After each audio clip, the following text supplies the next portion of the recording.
Hello friends, today I want to take you on a new ride, an adventure through the world of numbers. My question is, what is the simple idea of a number according to you? Probably your answer is something to count with. We can use numbers to count 1, 2, 3, 4 and so on. For example, there are 7 colors in a rainbow. I have 2 eyes. There are 36 children in our class, and so on. So we have a set of counting numbers which is also known as natural numbers. We will write it as set of natural numbers as n, and the smallest natural number is 1, and then we have the other numbers also 1, 2, 3, 4, 5 and so on, and it goes on and on, so it's an infinite set.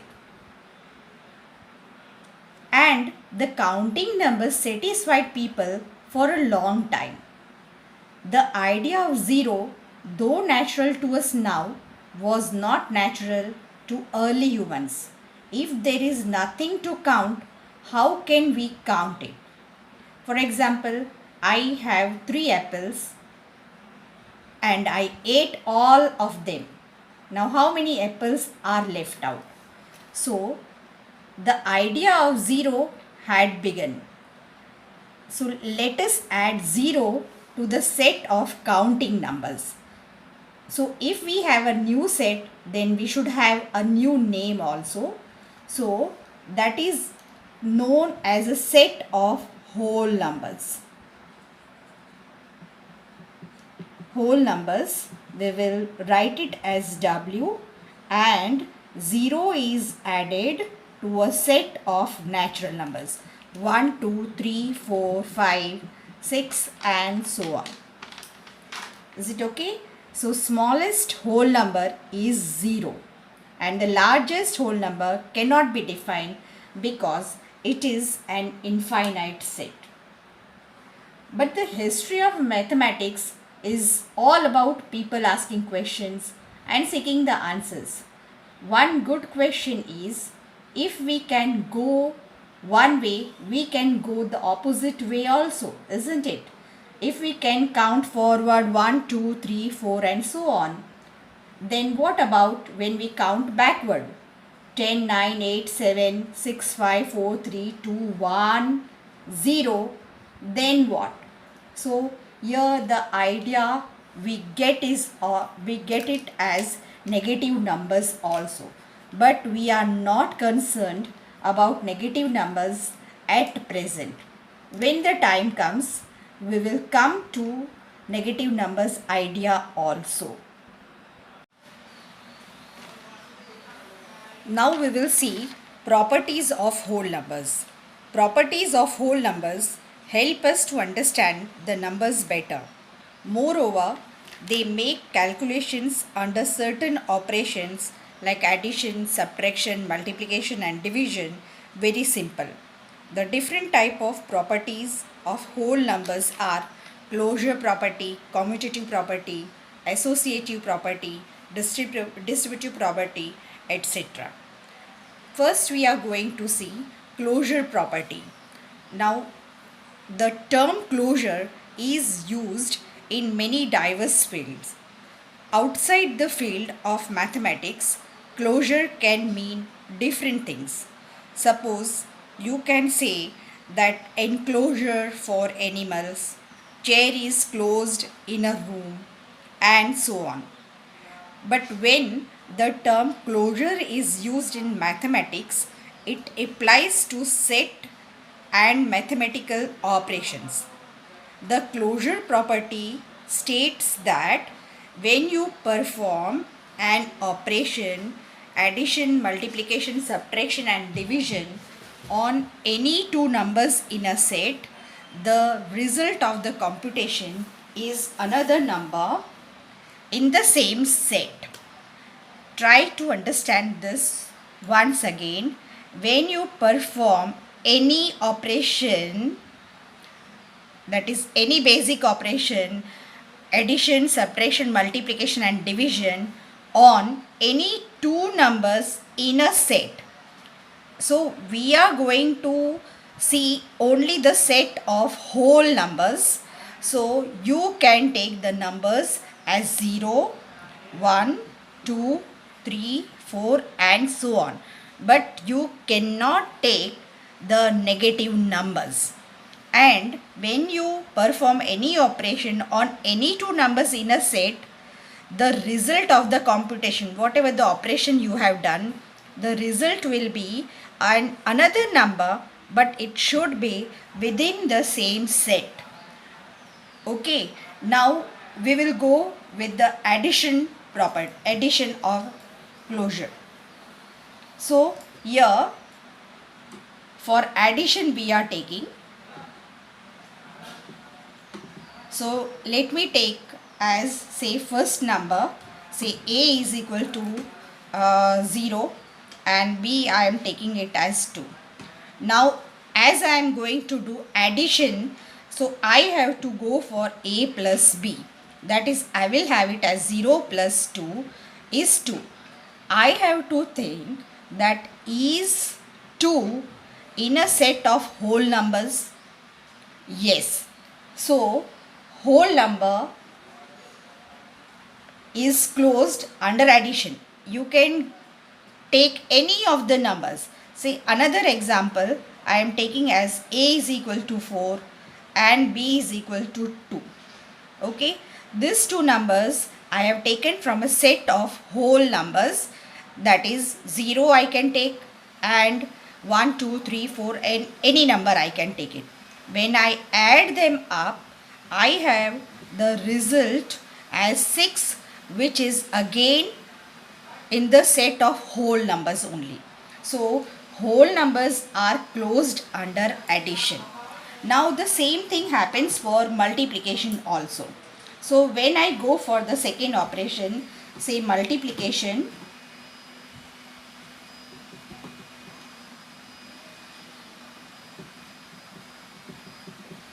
and I take any of the two numbers, say a is equal to 6 and b is equal to 7. Remember that number should be within the set of whole numbers. And now I will perform the operation. So 6 sevens are a into b, 6 sevens are 42. Do 42 belong to a set of whole numbers? Yes. Again another example, let me take it as say 9 and b I am taking it as 2. So a into b I will have it as 9 2s are 18. I need to think that whether 8 belongs to set of whole numbers. If yes, then we can say that whole numbers are closed under multiplication also. So here it is true. Now we will go with the third operation, say subtraction.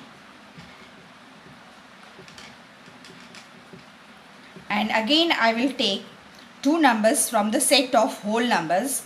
Let me take a as 5, b as 6, a minus b, that is I will have it as 5 minus 6. Now as it is a smaller number in the beginning and higher number, greater number is subtracted from a smaller number, I will have the answer as minus 1. Now think that minus 1, does it belong to a set of whole numbers? No. So whole numbers are not closed under subtraction.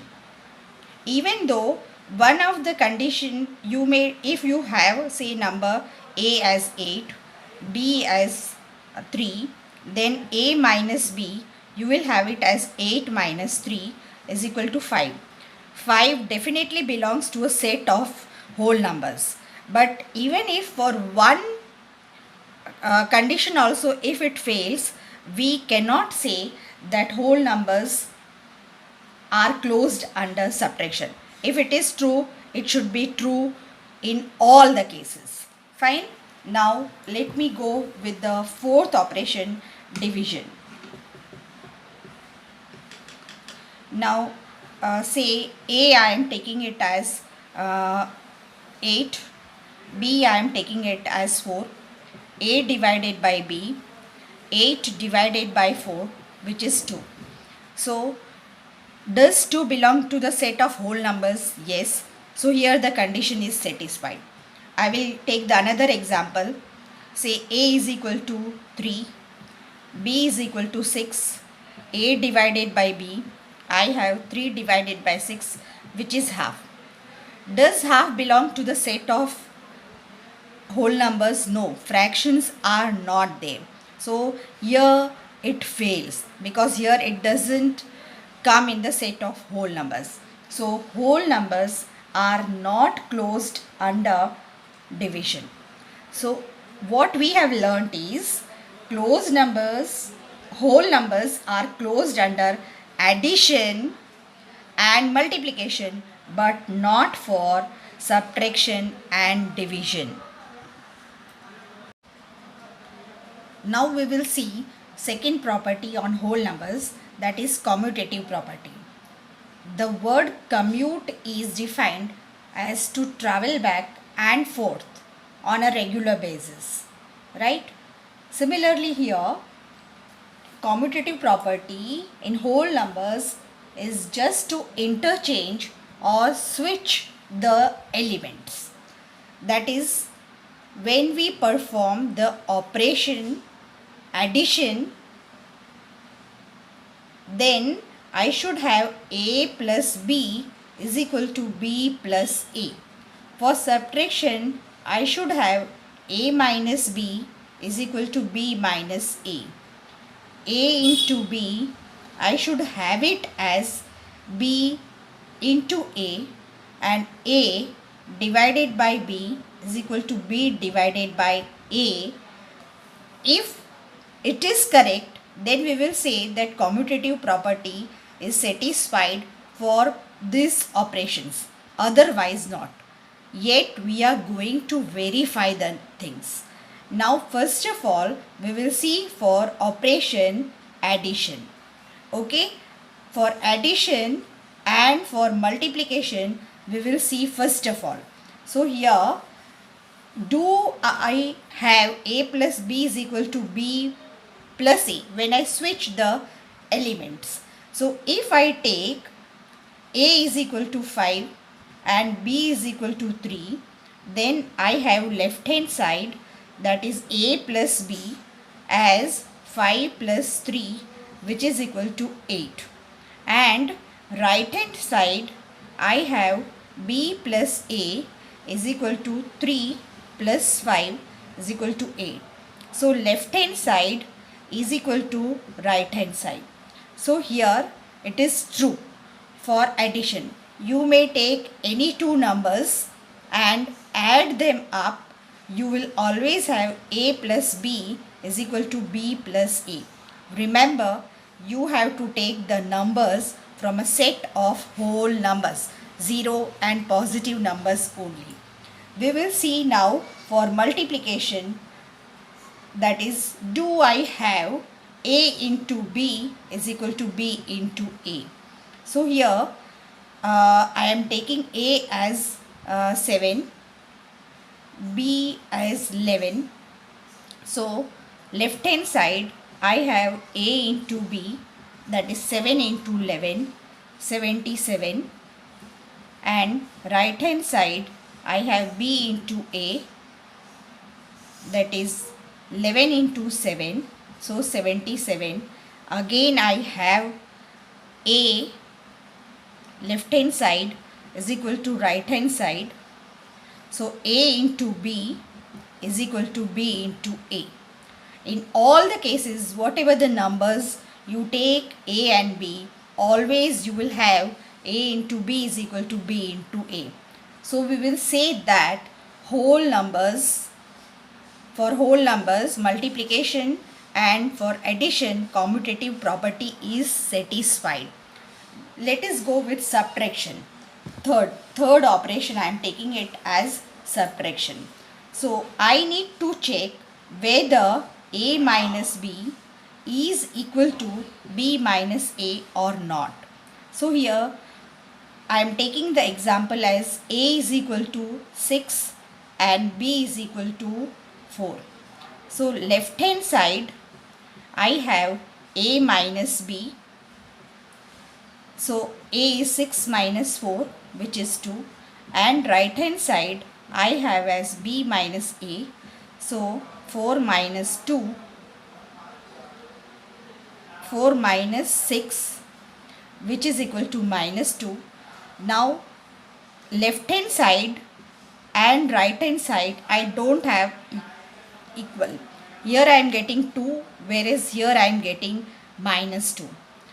So 2 is not equal to minus 2. So left hand side is not equal to right hand side. So I can say that for subtraction, commutative property is not satisfied. Now for division, again, so here I can write it in symbol like this. A minus B is not equal to B minus A.